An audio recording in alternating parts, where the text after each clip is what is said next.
They told him there were no rooms left until someone else walked in.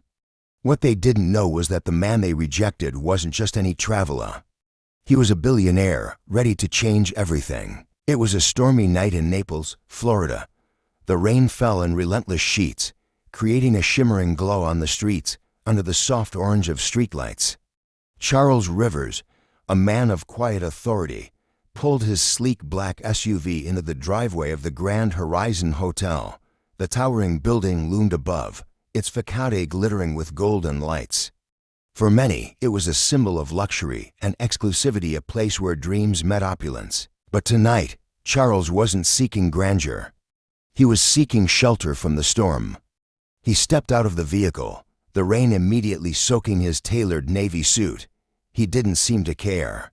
At 6'2", his imposing figure exuded a calm confidence that demanded respect.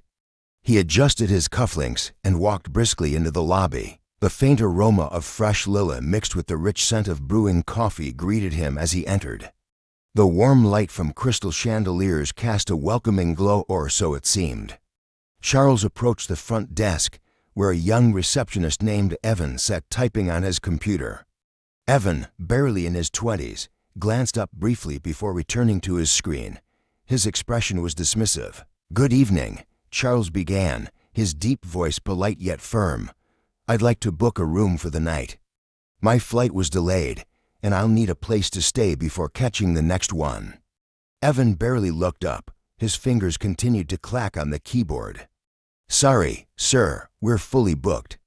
Charles's brows furrowed slightly. He glanced around the quiet lobby. A handful of guests sat in plush chairs, sipping drinks or reading. The atmosphere was serene, not bustling. "Fully booked?" Charles asked, his tone even. "Not a single room." Evan finally looked up, his smile thin and insincere. "That's correct, nothing available." Charles studied him for a moment, sensing something off. Before he could reply, the revolving doors at the entrance spun open. A middle-aged couple entered, shaking rain from their umbrellas. Evan's demeanor changed instantly.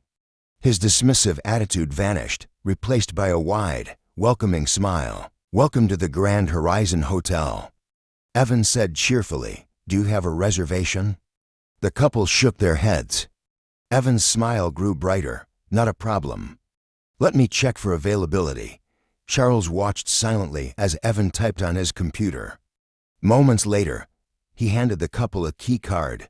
"Enjoy your stay," Evan said warmly. Charles's calm smile faded. He stepped forward. "I thought you said you were fully booked." Evan's smile faltered, but he quickly recovered.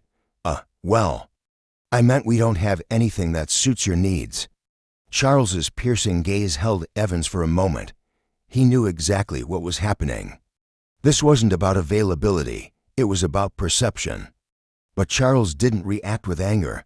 Instead, he nodded politely and walked back into the storm. Rain poured over him as he stood by his car, his mind racing. His calm exterior hid a storm of its own. What Evan didn't know was that Charles Rivers wasn't just a wealthy man. He was a billionaire, known for his ability to turn challenges into opportunities. Over the years, Charles had built an empire by outsmarting those who underestimated him. Tonight would be no different. He leaned against his car, watching the lobby through the rain. Moments later, another traveler, a young man in casual clothes, walked in. Charles observed as Evan greeted the man with warmth and handed him a key without hesitation. The truth was undeniable now. The rejection had been deliberate. Charles climbed into his SUV and drove away, but he wasn't defeated. Instead, he was inspired.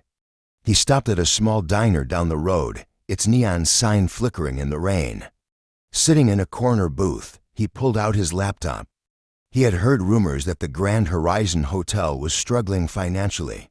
Now, he had a plan. Within hours, Charles had contacted his legal team and initiated a purchase. By sunrise, the deal was done. The Grand Horizon Hotel was his. When Charles returned to the hotel that morning, he was no longer a guest. He was the owner. Walking into the lobby, he carried a folder of signed documents. The staff, including Evan, looked up as he approached the front desk. Charles placed the folder in front of Evan. "My name is Charles Rivers," he said, his voice steady but firm. "As of 6 a.m. today, I own this hotel." The staff froze, their expressions a mix of shock and fear. Evan's face turned pale. Charles continued, his tone sharp. "Last night, I experienced firsthand how your staff treats guests. Let me tell you, it was unacceptable." He locked eyes with Evan. "You're fired." Evan stammered, trying to respond, but Charles silenced him with a raised hand.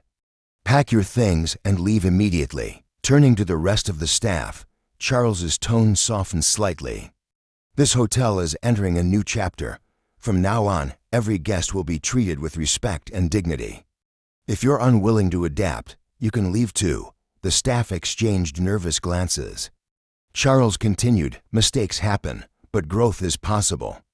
If you're willing to change, you'll have a place here." The transformation began that day. Charles introduced training programs, improved working conditions, and invested in renovations.